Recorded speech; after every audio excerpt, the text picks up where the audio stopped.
Welcome to Conversations Live. For more than a decade, we've brought you the best in books, entertainment, celebrity interviews, and current events. When the movers and shakers of the world have something to say to you, they say it to us first. Here's your host, Cyrus Webb. And welcome back, everyone, to Conversations Live. I'm your host, Cyrus Webb. Glad you all could join us once again. But for a radio audience here in Mississippi at WYAD 94.1 FM and WYADonline.com, we're glad that you all could be with us. Also, it's joining us our friends at iHeartRadio and Amazon Music Podcast.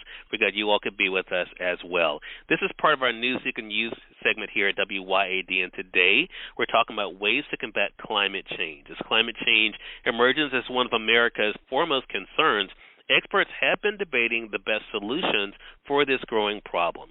Joining us today to discuss how a carbon tax can help address climate change while promoting economic growth, we're excited to welcome Alex Flint to our program.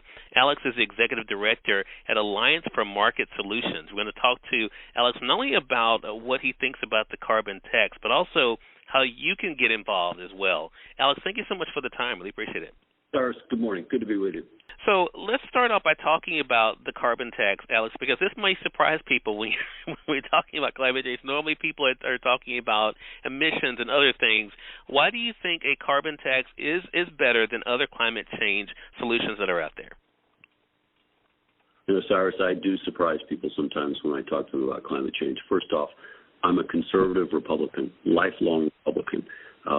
Very committed to sort of conservative values of responsibility and independence and those sorts of things. And at the same time, I've been close to the scientific community throughout my career, and I, several decades ago, became convinced that the climate was changing and we have a really big problem. As a conservative, I think it's important that we bring a set of policy solutions to the table and that we are equally committed to addressing this issue.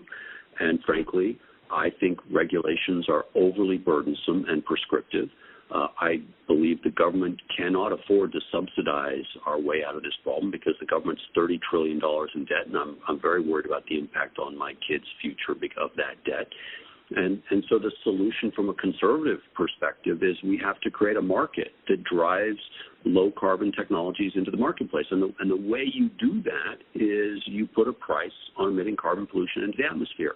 It's a carbon tax, and I know people don't like to talk about taxes very much, but that fundamentally, if there's a long-term price signal that emitting CO2 into the atmosphere is going to have a cost associated with it, individuals and companies will do all they can to avoid paying that tax.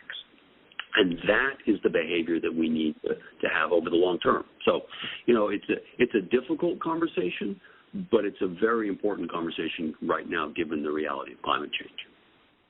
And I appreciate that background, Alex, as we're having this conversation, because I think, you know, for a lot of people, as we're kind of thinking about these things, especially when people think about taxes, they want to know, of course, you know, where the money goes. So how can revenue from a carbon tax be used to benefit individuals and communities in?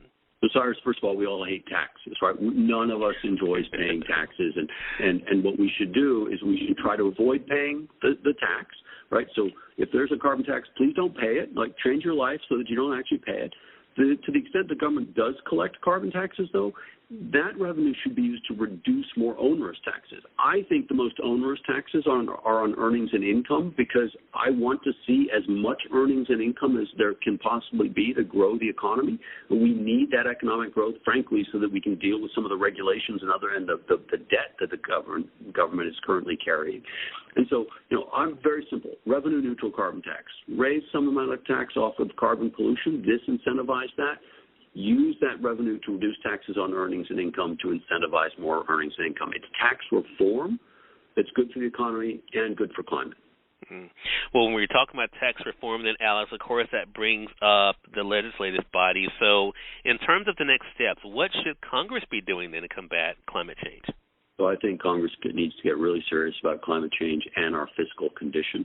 There needs to be major climate legislation that has a fiscal element associated with it. I think Democrats and Republicans need to recognize that we've spent decades getting ourselves into this situation. It's going to take decades for us to get out of this situation. And the key to a multi-decade approach is it has to be durable, right? It can't be something that one party enacts this year and the other party repeals the following year. We can't get whipsawed back and forth. So it is time for Democrats and Republicans to sit down, map out climate goals, and then agree on a set of policies that we can all count on for the coming decades. Finding agreement. I like the sound of that, Alex, and I'm glad that we could have this conversation when we're talking about something as serious as climate change. Again, everyone, Alex Flint has been our guest. Alex is the Executive Director at Alliance for Market Solutions, talking with us about how a carbon tax can help us when it comes to combating climate change. Alex, I appreciate you stopping by the program today, but how can our audience find out more information? A lot of corporate and economist voices are at amsresearch.org for people who want to dig into the details. All right, and we'll make sure that we link that up for our audience as well. Alex, thank you so much for the work that you're doing. Thank you for the time, and looking forward to speaking with you again. Thank you, Cyrus. I look forward to it. All right, and we thank you, our audience, for tuning in to another great segment of Conversations Live, part of our News You Can Use segment here at WYAD 94.1 FM and WYADonline.com. Until next time, I'm your host, Cyrus Webb, saying as always, enjoy your day, enjoy your life, enjoy your world. Thank you all for choosing Conversations Live. Now let's go make today amazing. Take care.